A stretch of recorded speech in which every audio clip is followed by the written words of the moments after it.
हाँ तो हेलो दोस्तों, स्वागत है आप सभी का फिर से हमारे यूट्यूब चैनल पर। मैं हूँ राहुल जैक और आज फिर से लेके आया हूँ इतिहास का दूसरा वीडियो।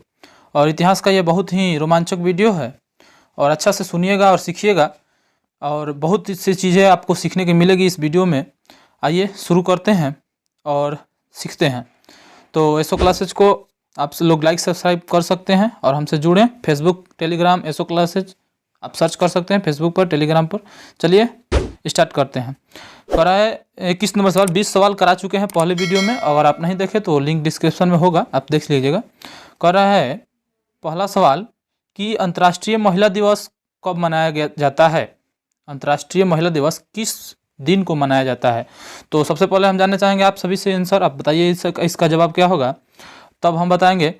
तो अंतर्राष्ट्रीय महिला दिवस कब मनाया जाता है अब हम बताते हैं। पहले इसके बारे में कुछ चर्चा कर देते हैं, ठीक है। अंतर्राष्ट्रीय महिला दिवस क्यों मनाया जाता है, तो एक बार 1917 में, कब, तो 8 मार्च, जो 7 मार्च था, 7 मार्च, आई थिंक 7 मार्च को एक क्या हुआ था, 7 मार्च को एक वहाँ के लोग जो थे रूस के, ठीक है, तो मार्च की क्रांति इसके नाम से जाना जाता है। वो लोग क्या किए कि सड़कों पर, और किसान मजदूर जितने भी थे वो रोटी दो के नारे लगाते हुए क्या हुए, बाहर जा रहे थे। क्या नारे लगाते हुए, रोटी दो को नारे लगाते हुए। तो इस नारे में 8 मार्च को ये लोग शामिल हुए। कौन? महिला दिवस। महिला लोग अपना जो सिलाई सेंटर में काम करती है, कपड़े रोजगार, इसका मतलब कपड़ा रोजगार छोड़कर 8 मार्च को महिलाओं ने भी ये जो पार्टी थी, जो रोटी दो के नारे लगाते हुए क्या किया, जुलूस निकाला एक ना जी, एक जुलूस निकाला। किसके? सरकार के विरोध में। जो भी चीज़ें हैं उस लोग शोषण करते थे, ठीक है। तो 8 मार्च को ये लोग निकाला। तो इसी पे 8 मार्च को जब महिलाओं ने इतना मतलब कि आगे बढ़ी, तो इसी के लेकर 8 मार्च को क्या मनाया जाता है, अंतर्राष्ट्रीय महिला दिवस। लेकिन राष्ट्रसंघ ने इसका मंजूरी कब दिया? राष्ट्रसंघ जो थे, राष्ट्रसंघ तो आप लोग जानते हैं, राष्ट्रसंघ एक है, संघ है। तो राष्ट्रसंघ ने इसका मंजूरी कब दिया था, तो 1975 ईस्वी में इसका, देखिए 1975 ईस्वी में इसका गठन हुआ, ठीक है। 8 मार्च को तो मनाया जाता है। 8 मार्च को ये लोग रोटी दो के नारे लगाए थे। कब? 1917 में। 8 मार्च को 1917 में रोटी दो के नारे लगाए थे। उसी डेट के संबंधित इन लोगों को क्या मनाया गया, 8 मार्च को ही 1975 ईस्वी में अंतर्राष्ट्रीय जो राष्ट्रसंघ है वो अंतर्राष्ट्रीय महिला दिवस का गठन किया। तभी से अंतर्राष्ट्रीय महिला दिवस हमेशा हर एक जगह मनाया जाता है, ठीक है। तो ऐसा ये चीज़ है, इसके बारे में भी पढ़ते चलेंगे, ठीक है। तो चलिए अब चलते हैं आगे। समझ में आ गया 8 मार्च को मनाया जाता है। चलिए आगे बढ़ते हैं। अब चलते हैं, बोल्शेविक क्रांति कब हुई थी। बोल्शेविक एक दल का नाम था, आप सभी पहले जान जाइए। बोल्शेविक एक दल का नाम था। बोल्शेविक क्रांति को एक और कहा जाता है, रूसी क्रांति भी इसी को कहा जाता है, रूसी क्रांति। और इसी को कहा जाता है अक्टूबर क्रांति। अक्टूबर क्रांति बात। चलिए, तो बोल्शेविक क्रांति कब हुआ? नवंबर 1917, दिसंबर 1917, फरवरी 1905, मई 1958। तो बताइए अब कब हुआ बोल्शेविक क्रांति। इसी को क्या कहा जाता है? इसी को कहा जाता है अक्टूबर क्रांति भी, और इसी को कहा जाता है रूसी क्रांति भी। तो बताते हैं, चलिए हम बता देते हैं। क्या बताते हैं? नवंबर 1917। इसका आंसर क्या होगा? नवंबर 1917 में बोल्शेविक क्रांति हुई थी। किस डेट को? तो 7 नवंबर को। 7 नवंबर को। अब बात आया कि इसको अक्टूबर क्रांति क्यों कहा जाता है भाई। तो अक्टूबर क्रांति इसलिए कहा जाता है कि जो जूलियन कैलेंडर था ना, जूलियन नाम था कैलेंडर का, जूलियन कैलेंडर, और एक कैलेंडर का नाम है ग्रेगोरियन। ये 2 कैलेंडर है ना, दोनों में डेट जो है 13 दिन आगे पीछे चलता है। ये 13 दिन जो है ये पीछे है और ये आगे है। ये क्या है? आगे है। 13 दिन क्या है? आगे है। ग्रेगोरियन जो है आगे है। तो ग्रेगोरियन के अनुसार ये 7 नवंबर को, और जूलियन के अनुसार ये 25 अक्टूबर को, ये 25 अक्टूबर को हुआ था। बात समझ में आया? तो इसीलिए इसको अक्टूबर क्रांति के नाम से भी जाना जाता है। जो ग्रेगोरियन है, ग्रेगोरियन जो कैलेंडर है, रूसी जो नया कैलेंडर है, नया कैलेंडर में ये आगे चलता है, ये 7 नवंबर को है, ठीक है। 13 दिन का अंतर है। तो ये जो है ये पुराना जूलियन जो है ये पुराना है, ये पुराना कैलेंडर है। और ये जो है ग्रेगोरियन जो है ये नया कैलेंडर है। आप सभी पहले ध्यान से समझिए। तो ये क्या हुआ, तो उसी समय से ये बोल्शेविक क्रांति मनाया जाता है ना जी। और ये जब बोल्शेविक क्रांति में नेतृत्व किसने किया भाई, तो लेनिन ने किया था। बात ध्यान दीजिएगा, लेनिन ने किया था, लेनिन ने किया था। ये लेनिन जब आया वो कहीं दूसरे जगह इसको बहिष्कार कर दिया गया था रूस से। तो लेनिन जब यहाँ पे आया तो बोला कि जो मार्च की क्रांति है अभी तक खत्म नहीं हुई। कौन मार्च की क्रांति, जो ये 1917 वाला जो है ये पहले पढ़ाए थे, जो लोग रोटी दो के नारे लगा रहे थे। तो रोटी दो के नारे जो है, तो ये लेनिन आया तो ये भी उस रोटी दो के नारे में कुछ जोड़ दिया। जानते हो क्या जोड़ा, भूमि, ये 3 नारे दिया। इसी बीच में बोल रहे हैं, नवंबर 1917 की ही बात है। भूमि, रोटी और शांति का ये नारा दिया। अब आया तो क्या बोला, भूमि, रोटी और शांति का नारा दिया। और इसी ने क्या कराया, बोल्शेविक क्रांति कराया। बात समझ में आ रही है आपको। तो आगे बढ़ें। तो किसने करवाया बोल्शेविक क्रांति, उसका नेतृत्व किसने किया, तो लेनिन ने किया था। और उसमें नाम दिया भूमि, रोटी और शांति का। ये बोल्शेविक क्रांति क्यों हुई, तो मार्च क्रांति जो थी वो अधूरा रह गई थी। जो लोग यहाँ पे रोटी दो के नारे लगाते हुए जा रहे थे वो अधूरा रह गया था, तो अब यहाँ पे ये हुआ। चले ठीक है, आगे बढ़ते हैं, ज़्यादा लंबा हो जाएगा वीडियो। अब आ गया कि लेनिन जो है ये तो बहुत सारा काम करवाया ना जी, भूमि, शांति और रोटी का नारा दिया। तो लेनिन की मृत्यु कब हुई, ये भी सवाल है। तो लेनिन की मृत्यु हुई थी, बताइए आप सभी। तो लेनिन की मृत्यु अब हम बता देते हैं। तो लेनिन की मृत्यु हुई 1924 में। 1924 में लेनिन की मृत्यु 1924 में हुई। इसमें कुछ ज़्यादा समझने वाली बात नहीं है। चलिए आगे चलते हैं। हाँ, आ गया सवाल कि भूमि, शांति और रोटी किसका नारा है, ये तो अभी बताएं। भूमि, शांति और रोटी लेनिन ने दिया था। है बात समझ में, अभी यहाँ पे बताएं, पहले यही भूमि, शांति और रोटी वही हुआ था। चलिए आगे चलते हैं। तो अक्टूबर क्रांति किसे कहा जाता है, ये भी सवाल हम बता चुके हैं, किसे कहा जाए। अक्टूबर क्रांति कब हुई पूछा गया है। तो अक्टूबर क्रांति किसे कहा जाता है, पहले आप ये समझिए। तो अक्टूबर क्रांति ही बोल्शेविक क्रांति है और वही रूसी क्रांति है। 1917 में हुआ था। तो 1917 में कब हुआ था, तो नवंबर में हुआ था। लेकिन अक्टूबर इसको क्यों कहा जाता है, क्योंकि जूलियन कैलेंडर जो है, जूलियन कैलेंडर जो 13 दिन पीछे चलता है, वो 25 अक्टूबर की क्रांति हुई थी। ये बात ध्यान रखिएगा, ठीक है। तो चलते हैं आगे। ये नवंबर 1917 होगा। तो लाइक, शेयर, सब्सक्राइब तो आप कर ही देंगे। चलिए ठीक है।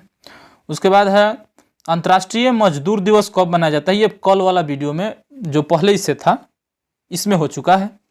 तो अंतर्राष्ट्रीय मजदूर दिवस कब मनाया जाता है भाई, तो 1 मई को मनाया जाता है। कब, किस सम्मेलन में इसको, तो पेरिस सम्मेलन में इसका पारित किया गया था। पेरिस सम्मेलन जब हुआ था ना, उसी में ये बोला गया था कि क्या होगा, अंतर्राष्ट्रीय मजदूर दिवस मनाया जाएगा। ठीक है। तो 1 मई को हुआ था, ये पहले वीडियो में बात हो चुका है, आप सभी जाकर देख सकते हैं। अब आ गया कि फिर स्टालिन की मृत्यु कब हुई। अब स्टालिन, एक लेनिन है एक स्टालिन है। तो लेनिन और स्टालिन थोड़ा मिलता जुलता नाम है ना जी, लेनिन और स्टालिन। तो स्टालिन की मृत्यु कब हुई बता दीजिएगा थोड़ा। 1950, 51, 52, 53।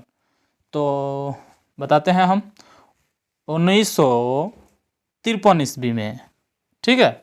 स्टालिन की मृत्यु कब हुई, 1953 ईस्वी में। अब बताते हैं कि स्टालिन क्या था। तो स्टालिन कम्युनिस्ट पार्टी जो था, कम्युनिस्ट पार्टी ऐसे लिखा जाता है ना जी, कम्युनिस्ट पार्टी का क्या था, सचिव था। याद रखिएगा, लेनिन जो था कम्युनिस्ट पार्टी का क्या था, सचिव था, महासचिव था। ठीक है। तो ये क्या हो गया, इसका मृत्यु हो गया 1953 में। और ये स्टालिन बड़ी खतरनाक आदमी था, तानाशाही आदमी था, जब मरला तक मतलब कि तानाशाह कर रहा था।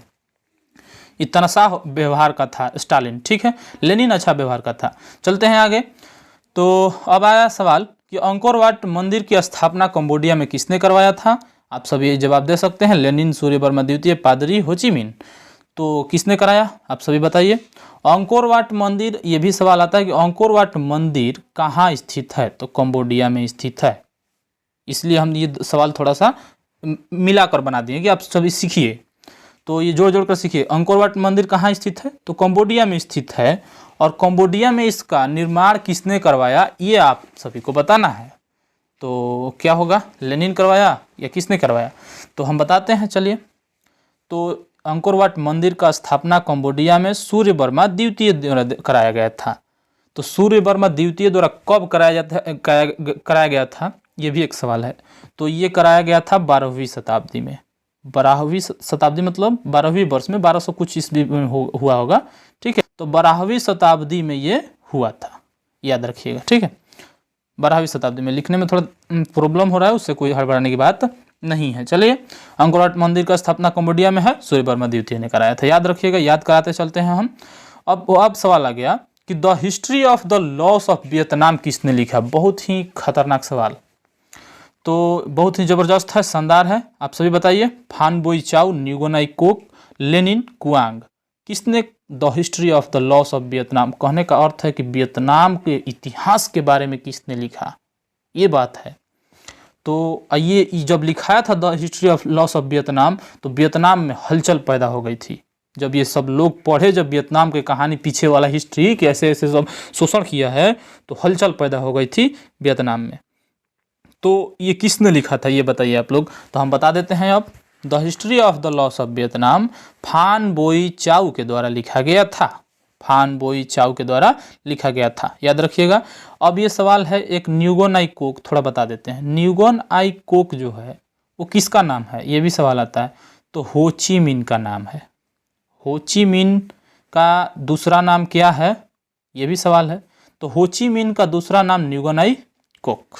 वेरी गुड, समझ गए। तो चलते हैं आगे। चलिए, 30 नंबर सवाल कह रहा है कि हिंद चीन में जो बसने वाले लोग थे वो क्या कहा जाता है, क्या कहे जाते थे। सबसे पहला बात कि हिंद चीन, आप समझिए, हिंद चीन एक छोटा देश था ना, जिसमें वियतनाम, कंबोडिया, लाओस आते थे, ठीक है।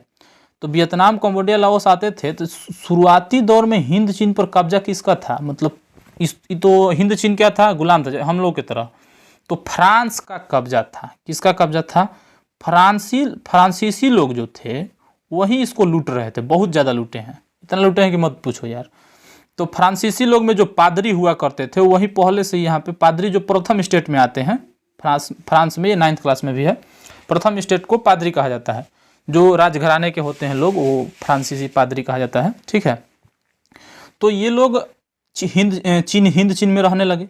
तो हिंद चीन में रहने लगे तो उसको क्या कहा जाता था, फ्रांसीसी रहते थे तो फ्रांसीसी कहा जाता था, या पादरी कहा जाता था, या कुलीन कहा जाता था, या कोलोन कहा जाता था। क्योंकि फ्रांसीसी के तो पादरी आए थे रहने के लिए, बात को समझिएगा। पादरी उसे कहते हैं जो उच्च वर्ग का हो, जो राजा के किस्म का हो, राजा के मतलब राज्य घराने से बिलोंग करता हो, ऐसी बात है। तो ये जब यहाँ पे रहते थे, ये इतना शोषण किए हैं बहुत सारा हिंद चीन का, तो क्या कहा जाता था अब बताते हैं हम। तो कोलोन के नाम से जाना जाता था। यहाँ के लोग जो हिंद चीन के निवासी थे वो क्या कहते थे कि ये लोग कोलोन है ना। अब पता नहीं क्यों कहते थे, लेकिन कोलोन कहते थे, कोलोन है ना। तो कोलोन है, वो लोग बहुत लूटते थे इन लोग को, जैसे हम लोग को इंग्लैंड वाले लूटे हैं भारत को। तो ऐसे चलते हैं आगे। तो लाइक शेयर सब्सक्राइब तो आप कर ही रहे हैं, चलिए ठीक है, और सीखते रहिए। अब सवाल आया कि विश्वव्यापी हड़ताल कब हुआ था। इसी को विश्वव्यापी मंदी के नाम से भी जाना जाता है, प्रचलित है विश्वव्यापी। उस समय ऐसा हो गया था कि विश्वव्यापी बहुत सारा मंदी हो गया था, कोई भी देश मतलब बर्बाद हो चुका था लगभग, किसी के पास भी खाने पीने या कुछ का पैसा वैसा नहीं था। तो क्या इसमें होगा, आप सभी बता सकते हैं। तो 1930 के दशक में, 20 के दशक में, 29 के दशक में, 31 के दशक में। तो हमारे समझ से आइए बताते हैं हम। देखिए 1930 के दशक में भी सही है, 1929 के दशक, ये होना चाहिए, थोड़ा सा लिखा गया 29-30 के दशक में होना चाहिए। एक ही सवाल होगा 29-30 के। स्टार्ट कब से हुआ बता देते हैं। 1929 ईस्वी से हड़ताल स्टार्ट हुआ था, लगभग 31-32 तक चला है। 1929 से हड़ताल स्टार्ट हुआ था, भूखमरी। तो 1929 से जब स्टार्ट हुआ था तो 30 के दशक में भी इसका कहा जा सकता है। दशक मतलब 10 साल, तो 30 वाला क्या है, 29 वाला में भी 30 आएगा, 30 वाला में भी 30 आएगा। तो चलिए ठीक है, इसमें कोई हड़बड़ाने वाली बात नहीं है। 1929 से स्टार्ट हुआ था, 29 के दशक या 30 के दशक में, ठीक है। उसके बाद है जनेवा समझौता के बारे में आपको बताते हैं। जनेवा समझौता कब हुआ, 32 नंबर सवाल है, जनेवा समझौता कब हुआ। अब आइए हम थोड़ा बताते हैं, तब उसके बाद कब हुआ बताएंगे। आप सभी सोच लीजिए, जनेवा समझौता क्यों हुआ ये बताते हैं। जनेवा समझौता जब फ्रांस जो था, अमेरिका और फ्रांस, हिंद चीन, जब फ्रांस तो पहले से हिंद चीन पर कब्जा किया था, और ये फ्रांस अमेरिका जो था उसका साथ दे रहा था। ठीक है, हिंद चीन में मतलब कि हस्तक्षेप कर रहा था अपना, माने कि हम भी चलाएंगे, तू ही खाली अकेले चलाएगा फ्रांस वाले को। तो इसी के बीच लगा, ऐसा लगा कि तृतीय विश्व युद्ध स्टार्ट हो जाएगा। ये लोग इतना मतलब लड़ने लगा अपने में कि मतलब मान लीजिए कि वो अकेले चला रहा था फ्रांस वाला। हिंद चीन का बात हो रहा है, समझौता किसके लिए हुआ है, तो हिंद चीन के लिए हुआ है। तो जेनेवा समझौता हुआ किसके लिए, तो हिंद चीन के लिए। कितना ईस्वी में, अब बताते हैं, 1954 ईस्वी में, मई में हुआ था ये, मई में हुआ था 1954 ईस्वी में। और 1954 ईस्वी में जब जेनेवा समझौता हुआ तो वियतनाम को 2 भागों में बांट दिया गया। वियतनाम कितने भागों में बट गया, 2 भागों में बट गया, उत्तरी और दक्षिणी।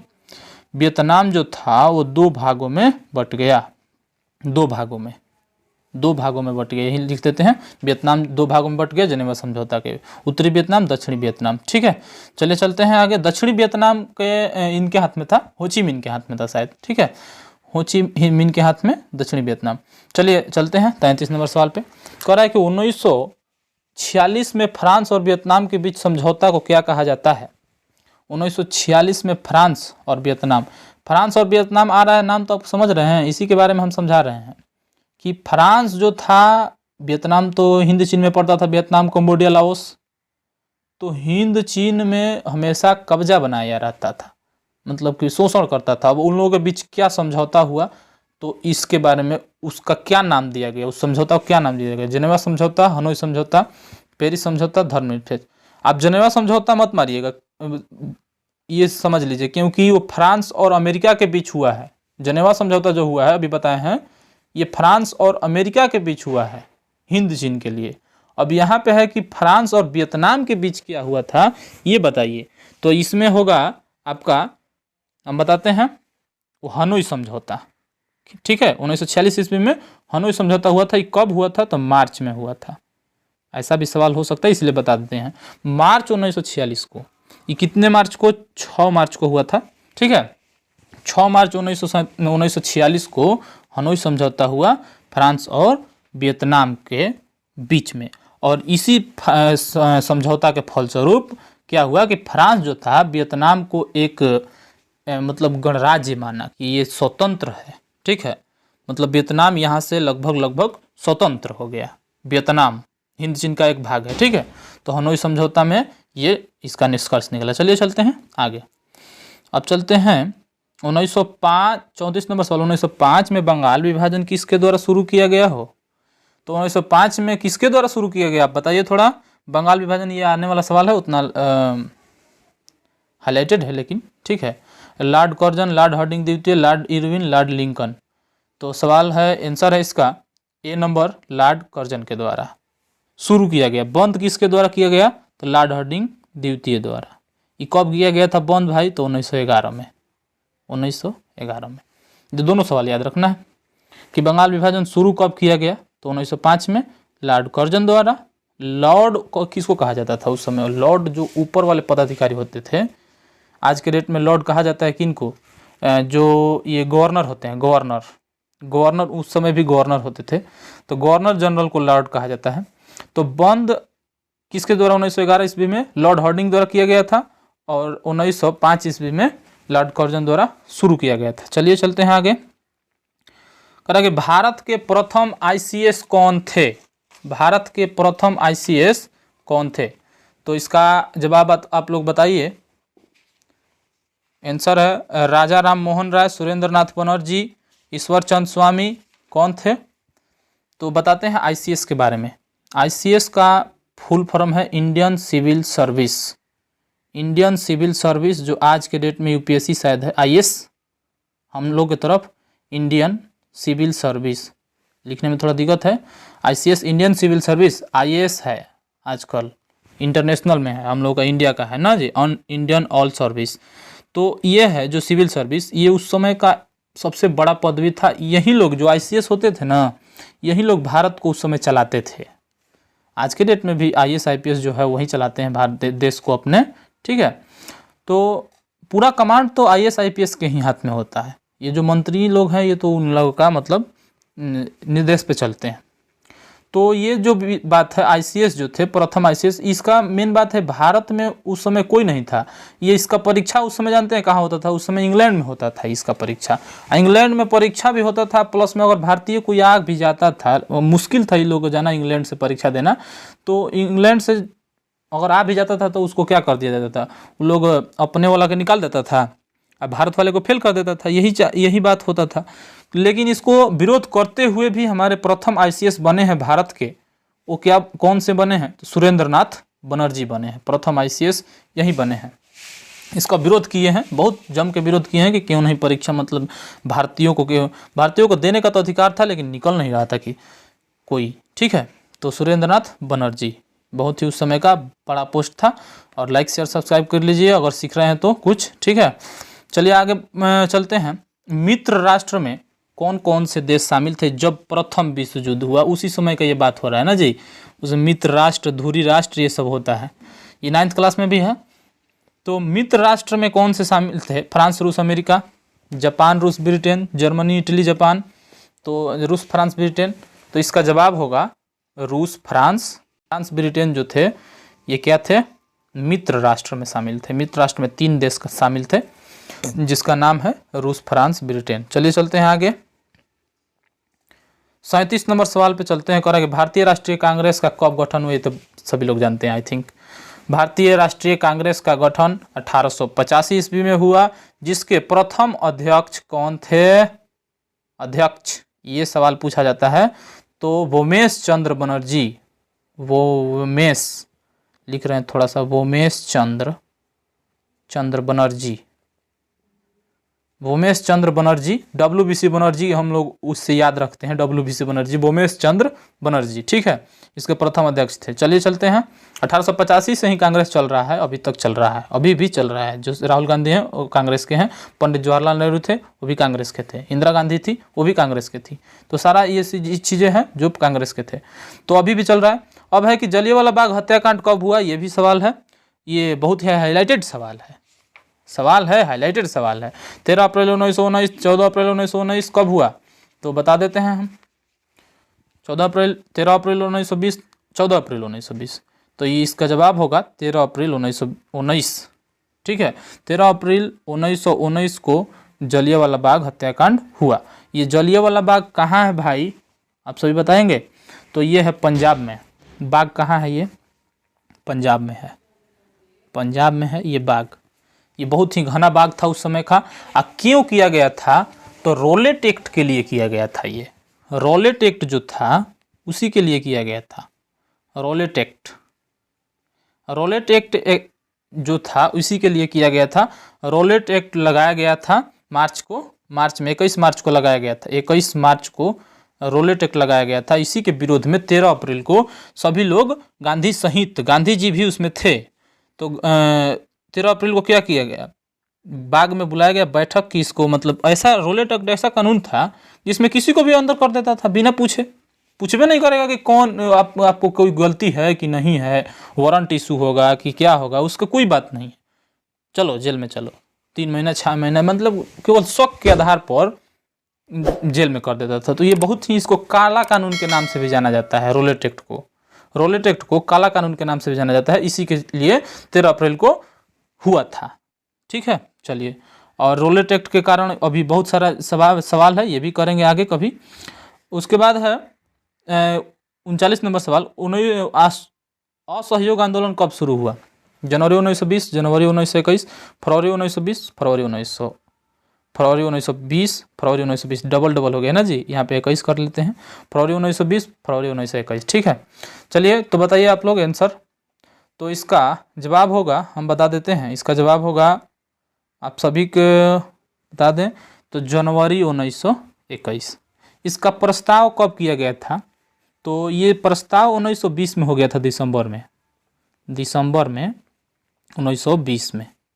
लेकिन स्टार्ट कब हुआ? जनवरी में, गांधी जी के द्वारा ये स्टार्ट हुआ था, ठीक है। तो ये जनवरी में स्टार्ट हुआ, ठीक, बढ़िया। चलते हैं आगे। अब सवाल आता है 40 नंबर सवाल। 40 नंबर सवाल है, गांधी इरविन पैक्ट कब हुआ? आप सभी बताइए, गांधी इरविन पैक्ट कब हुआ? गांधी इरविन पैक्ट कब हुआ बताइए। जो अब बताते हैं हम तब। गांधी इरविन पैक्ट हुआ था 1931 में। किस डेट को हुआ था वो भी बता देते हैं, तो 5 मार्च को 5 मार्च 1931 को गांधी इरविन पैक्ट हुआ था। गांधी और इरविन, ये लॉर्ड इरविन वहाँ के उस समय क्या थे, चांसलर थे। लॉर्ड इरविन और गांधी, ये दोनों लोग के बीच कहाँ हुआ था, तो दिल्ली में हुआ था। दिल्ली में समझौता हुआ, तो इसे दिल्ली समझौता के नाम से भी जाना जाता है। ठीक है, तो ये भी बात रखिएगा, गांधी इरविन पैक्ट को दिल्ली समझौता के नाम से जाना जाता है। लॉर्ड इरविन और गांधी जी के बीच ये समझौता हुआ था। किसको लेकर भाई, तो ये सविनय अवज्ञा आंदोलन जो स्टार्ट किए थे 1930 में, जिसमें नमक कानून तोड़ दिए थे, उसी को लेकर मतलब सरकार जबरदस्ती मान गई थी कि हम आपसे कुछ समझौता करना चाहते हैं, आपकी मांगों को रखेंगे। ठीक है, तो इसी को लेकर ये समझौता हुआ था। तो लाइक शेयर, वीडियो अच्छा लगे तो लाइक शेयर सब्सक्राइब कर दीजिए, और तब तक के लिए धन्यवाद। मिलते हैं नेक्स्ट वीडियो में और नए टॉपिक के साथ। चलिए, जय हिंद।